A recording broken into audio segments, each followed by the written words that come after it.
First যেহেতু শুকনো শুকনো কিছু জিনিস দিয়ে করব, যার কারণে আমার ল্যাপটপটা নিয়ে আসা, নইলে খাতা বা বই দেখে পড়লে পড়াটা হয়ে যায়, কিন্তু জিনিসটা টপিকটা একেবারে ক্লিয়ার হয়ে যায় যখন ইমেজটা দেখা যায়। তো যাই হোক, এখন এই কিছুক্ষণ প্রথমেই এই সকাল দিকে ব্রেকফাস্ট করার পরে এই ওবিজিটা নিয়ে বসলাম, এটা বেশ কিছুক্ষণ পড়াশোনা করি, তারপরে আবার একবার কলেজে। আশা করছি আপনারা সকলেই ভালো আছেন। আমিও আপনাদের ভালোবাসায়, ভগবানের আশীর্বাদে বেশ অনেকখানি ভালো আছি। তবে কি বলুন তো, সামনে যেহেতু এক্সাম, তাই চাপও একটু আছে। তার কারণে আমি আপনাদের সাথে কিন্তু তেমন ব্লগও শেয়ার করতে পারছি না, না দিতে পারছি কোনো শর্ট ভিডিও, আর না করতে পারছি লাইভটা। তো যাই হোক, একটু আপনারা প্লিজ অ্যাডজাস্ট করে নেবেন। তাই ভাবলাম আজকে আমার পরীক্ষার আগের সপ্তাহের রুটিনটা আপনাদের সাথে যদি একটু শেয়ার করা যায়, তো ভাবলাম এই ব্যাপারে একটা ভিডিও বানানো যাক। তো যাই হোক, আজকে ব্লগটা আপনারা কন্টিনিউ করতে থাকুন, আশা করছি আপনাদের খুব ভালো লাগবে। সামনে এক্সামের কারণে কিন্তু এখন সকালে আর ব্রেকফাস্ট করতে যাওয়া হচ্ছে না, যেহেতু রাতে কিন্তু ঘুমাতে অনেকটাই লেট হয়ে যাচ্ছে। তো যাই হোক, তাই আজকে আমার ব্রেকফাস্টে কি রয়েছে সেগুলোর জন্য আমি আপনাদের সাথে শেয়ার করি। ফার্স্ট যেহেতু শুকনো শুকনো কিছু জিনিস দিয়ে করব, যার কারণে আমি একেবারে কিন্তু ছাদেই নিয়ে চলে এসেছি। রয়েছে এরকম একটা জলের বোতল, যেটা ছাড়া তো করাই যাবে না ব্রেকফাস্ট। আর এখানে ভেজানো বাদাম, তার সাথে ছোলা, একটা ডিম সেদ্ধ, আর রয়েছে খেজুর, আর তার সাথে আমন্ড। এই যে এটাই হচ্ছে আমার আজকের ব্রেকফাস্ট। এখন এরকম টাইপের জিনিস দিয়েই কিন্তু ব্রেকফাস্টটা করছি, নইলে মুড়ি খাই, নইলে ম্যাগি খাই, এরকম আর কি। যাই হোক, এখন খেয়ে নেওয়া যাক। ব্রেকফাস্টটা আমি সবসময়ের জন্যই চেষ্টা করি, যেহেতু সকালবেলাতে খাবার, তো তার কারণে চেষ্টা করি একটু মানে হেলদির মধ্যে কিছু রাখার। হেলদি যদি জিনিস দিয়ে ব্রেকফাস্ট করা যায় না, তাহলে আমার মনে হয় সারাটা দিনই যেন একটা এনার্জি পাওয়া যায়। তো যাই হোক, ওই কারণে আমি এই যে এখন বাদাম দিয়ে, তারপর ছোলা দিয়ে, তার সাথে আমন্ড, আর প্রচুর পরিমাণে জলটা তো পান করা চাই, নইলে তো সারাদিন কীরকম একটা ঝিমানো ঝিমানো ভাব থাকে। ওর কারণে আমি সকালবেলাতেই চেষ্টা করি প্রায় 500 ml থেকে 1 লিটার জলটা খাওয়ার। তো যাই হোক, এখন ব্রেকফাস্টটা করে নেওয়া পালা। আর তার সাথে সাথে এই ছাদে ব্রেকফাস্ট করার মজাটাই যেন আলাদা, যাই খাচ্ছি তার মজাটাই যেন দ্বিগুণ হয়ে যাচ্ছে।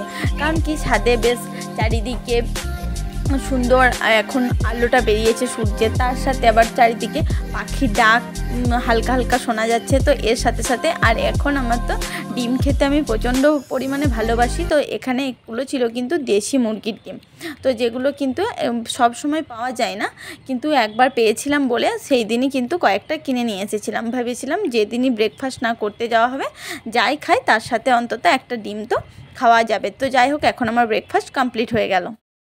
কমপ্লিট করার পরে নিয়ে চলে এসেছি বই খাতা, তার সাথে এই ল্যাপটপটা। এবার এটা দেখে দেখে কিছু টপিকগুলো আছে যেগুলো এখানে কভার করা আছে, কিন্তু এখানে একবার দেখে নেব সেই টপিকগুলো, তার সাথে ইমেজগুলো, তাহলে সেই জিনিসটা ক্লিয়ার হয়ে যায়। আমি বসেছিলাম ওবিজিটা নিয়ে, তো ওবিজির এখানে একটা টপিক বার করেছি। যাই হোক, সেই টপিকটা আমি এখানেও বার করেছি, আর এখানে বার করার পরে ওই যে ইমেজটা রয়েছে না, তো ইমেজটা দেখলেই জিনিসটা মোটামুটি ক্লিয়ার হয়ে যায়, যার কারণে আমার ল্যাপটপটা নিয়ে আসা। নইলে খাতা বা বই দেখে পড়লেই পড়াটা হয়ে যায়, কিন্তু জিনিসটা টপিকটা একেবারে ক্লিয়ার হয়ে যায় যখন ওই ইমেজটা দেখা যায়। তো যাই হোক, এখন এই কিছুক্ষণ প্রথমেই এই সকাল দিকে ব্রেকফাস্ট করার পরে এই ওবিজিটা নিয়ে বসলাম, এটাই বেশ কিছুক্ষণ পড়াশোনা করি, তারপরে আবার একবার কলেজও যেতে হবে। তো যাই হোক, আমি এতক্ষণ ধরে এই মেসেজটারই অপেক্ষা করছিলাম যে যখনই ডাকবে কলেজ যাওয়ার জন্য, তো তখনই যেতে হবে। তো যাই হোক, এখানে রেকর্ড বুকগুলো নিয়ে আসার জন্য আর কি ডাকা হয়েছিল। যে রেকর্ড বুকগুলো বেশ কয়েকদিন আগে সাবমিট করেছি, তখন সেই ভিডিওটা কিন্তু আপনাদের সাথে শেয়ার করতে পারিনি, কারণ সেই দিন তেমন কোনো ভিডিও করিনি। যাই হোক, এটা হচ্ছে আমাদের ক্লাসরুম। কয়েকদিন পরে এগুলো সবই স্মৃতির পাতায় চলে যাবে। এটাই হচ্ছে আমার মনে হয় যদ্দূর মানে কলেজের আর কি ক্লাসরুমের লাস্ট একটা ভিডিও। তো এখানে কিছু টপিক কভার করা হয়েছে, যে টপিকগুলো আর কি বোর্ডে লেখাও রয়েছে। এগুলো যদিও আমার ক্লাসের নয়, আগের কোনো ক্লাসের। আর যাই হোক, এখন কলেজ থেকে আসার পর একটু শুয়ে পড়েছিলাম, আর শুয়ে পড়ার পরে উঠলাম যখন, তখন প্রায় সন্ধ্যা সন্ধ্যা হয়ে গেছে।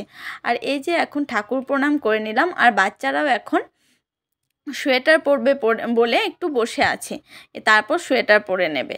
তো যাই হোক, তারপরে আবার বসেছিলাম খাওয়া দাওয়া করে আসার পর স্ল্যাবে কিছু টপিক এখানে লেখা আছে, তো সেগুলো একটু কভার করছিলাম আর পড়াশোনাই করছিলাম। আর বেশ কিছুক্ষণ পরে পড়াশোনা করার পর যখন ফেস ওয়াশ করতে যাব, তখন আমার মনে পড়লো যে হ্যাঁ, এবার একটু রুমে গিয়ে পড়াশোনা করি, তারপর ফেস ওয়াশ করে শুয়ে পড়বো।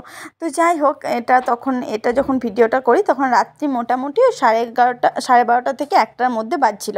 তো যাই হোক, এখন আবার শুয়ে পড়তে হবে। শুয়ে পড়ার পরেও আরও বিশেষ কিছু কাজ আছে, যেগুলো করতে করতে অনেক টাইম লেগে যাবে। তো যাই হোক, এখন এখানেই ভিডিওটা স্টপ করলাম।